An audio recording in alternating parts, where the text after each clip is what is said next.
హిందీ నేర్చుకుందాం. ఐసా మౌకా నహీ మిలేగా. ఇలాంటి అవకాశం రాదు లేదా లభించదు. నహీ మిలేగా అంటే లభించదు లేదా రాదు. దూర్ మత్ జావో, దూరంగా వెళ్ళకు. మత్ జావో అంటే వెళ్ళవద్దు. అభీ తక్ కుచ్ నహీ హువా, ఇంకా ఏమీ జరగలేదు అంటే ఇప్పటి వరకు ఏమీ జరగలేదు. అభీ తక్ అంటే ఇప్పటి వరకు. ఐసా క్యూ బోల్తే హో, ఎందుకు అలా అంటావు అంటే ఎందుకు అలా మాట్లాడుతున్నావు. అభీ తక్ కుచ్ పతా నహీ అంటే ఇంకా ఏమీ తెలియలేదు. జరూర్ బతానా, తప్పకుండా చెప్పు. బతానా చెప్పు లేదా తెలియజేయు.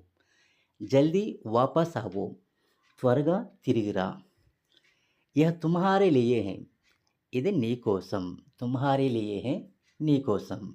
కుచ్ భీ నహీ కహా, ఏమీ చెప్పలేదు. So friends, please like and subscribe.